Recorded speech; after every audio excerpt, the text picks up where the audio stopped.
కాంగ్రెస్ అధినేత రాహుల్ గాంధీ ఆపరేషన్ సింధూర్ దగ్గర నుంచి ప్రధాని మోదీ అమెరికా అధ్యక్షుడు ట్రంప్కు భయపడుతున్నాడని, అందుకే ఆపరేషన్ సింధూర్ నిలిపివేశాడని, పాకిస్తాన్ మీద దాడి చేయొద్దని ట్రంప్ చెబితే మోదీ ఆపేశారని రాహుల్ గాంధీ వ్యంగ్యంగా మాట్లాడుతున్నారు. ఈ మధ్యకాలంలో కూడా ట్రంప్ ఫోన్ చేస్తే ఎత్తడం లేదని, ట్రంప్కు భయపడుతున్నాడని, అందుకని గాజా శాంతి ఒప్పందానికి కూడా మోదీ వెళ్ళలేదని రాహుల్ గాంధీ మాట్లాడుతున్నటువంటి మాటల్ని భారతీయులంతా ఖండించారు. కానీ భారతీయులతో పాటు మరొక ఆవిడ కూడా ఖండించింది. ఆమె ఎవరంటే అమెరికాకు చెందిన ప్రముఖ సింగర్, అలాగే నటి మేరీ మిల్బెన్.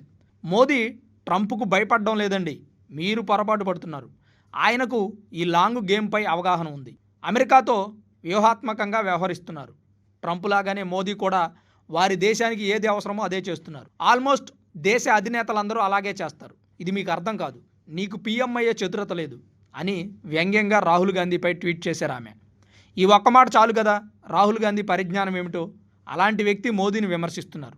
ఏకదాటిగా 3 సార్లు ప్రధాని అయ్యి 4వ అతిపెద్ద ఆర్థిక వ్యవస్థగా భారతదేశాన్ని నిలబెట్టి ప్రపంచ దేశాలకు భారత్ అంటే ఏంటో చూపించిన మోదీ గారిని రాహుల్ గాంధీ విమర్శించడం నిజంగా హాస్యాస్పదమే.